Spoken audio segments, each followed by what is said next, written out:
നമുക്കിന്നൊരു റെസിപ്പി കണ്ടാലോ. അപ്പോൾ നമ്മൾ മീൻ മേടിക്കാൻ പോയപ്പോൾ മീനെല്ലാം ഓൾമോസ്റ്റ് തീർന്നിരിക്കുന്നു. പിന്നെ കുറച്ച് കൊഞ്ചിരിക്കുന്നത് കണ്ട് അതിങ്ങ് വാങ്ങിച്ചു. 1/2 കിലോ കൊഞ്ചേ മേടിച്ചുള്ളേ.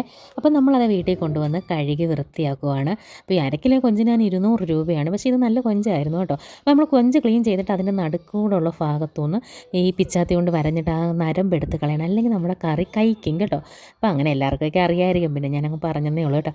പിന്നെ നമ്മൾ ഏത് മീൻ മേടിച്ചാലും ഉപ്പിട്ട് കഴിയുന്നൊരു ശീലം ഉണ്ടല്ലോ. അപ്പോൾ ഇത് ഉപ്പിട്ടൊക്കെ അങ്ങ് കഴുകി വാരി അങ്ങ് മാറ്റി വെച്ച് കേട്ടോ. എന്നിട്ട് നമ്മൾ ഈ സമയത്ത് തന്നെ ഒരു ചീനിച്ചട്ടി ചൂടാക്കിയിട്ട് അതിനകത്തോട്ട് അരമുറി ഉണക്ക തേങ്ങ അങ്ങോട്ട് മൂപ്പിക്കാൻ വെച്ചിട്ട് അതിനകത്തോട്ട് ഉലുവായും 2-3 ചുമന്നുള്ളിയും പിന്നെ ഒരു തണ്ട് കറിവേപ്പിലയും കൂടി ഇട്ട് നന്നായിട്ട് വഴറ്റണം കേട്ടോ. അത് കഴിഞ്ഞിട്ട് കുറച്ച് മഞ്ഞൾപ്പൊടിയും കൂടി ഇട്ടിട്ട് ആ കളർ മാറി വരുന്ന സമയത്ത് കുറച്ച് മല്ലിപ്പൊടി ഇടണം കേട്ടോ. കുറച്ച് മല്ലിപ്പൊടി ഇടാവേ, അല്ലെങ്കിൽ ഒരു കുത്തുണ്ടോ മല്ലിപ്പൊടിയുടെ.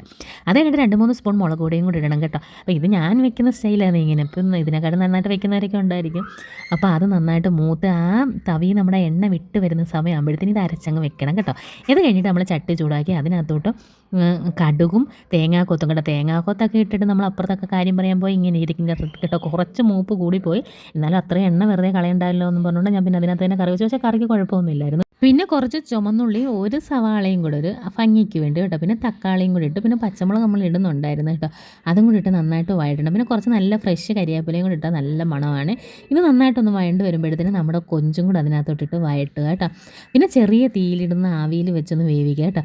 വെന്തങ്ങനെ എണ്ണ എല്ലാം തെളിഞ്ഞ് വരുമ്പോഴത്തേന് നമ്മൾ ഈ അരച്ച് വെച്ചേക്കുന്ന അരപ്പുണ്ടല്ലോ അത് ഇതിനകത്തോട്ട് ഒഴുക്കുക. പിന്നെ ഒരു കാര്യം മറന്നുപോയി, ഇച്ചിരി മസാലപ്പൊടിയും കൂടി ഇട്ട് വഴറ്റണേ. ആ കൊഞ്ചിടുന്ന സമയത്തൊന്നും ഇട്ട് വഴറ്റേ നല്ലൊരു ഫ്ലേവർ വരിക കറിക്ക്. അപ്പം നമ്മുടെ അരപ്പും കൂടെ അതിനകത്തോട്ട് ഒഴിച്ച് പാകത്തിനുള്ള വെള്ളവും കൂടെ ഒഴിക്കണം കേട്ടോ. എന്നിട്ട് ഉപ്പും കൂടി ഇട്ട് അങ്ങോട്ട് അടച്ച് വെച്ച് 3 തിള വരുമ്പോൾ സിമ്മിലിട്ട് അങ്ങോട്ട് എണ്ണ തെളിഞ്ഞ് വരുന്നിടം വരെ അങ്ങോട്ട് വെക്കുക കേട്ടോ. നല്ല കൊഞ്ച് തീയൽ റെഡി.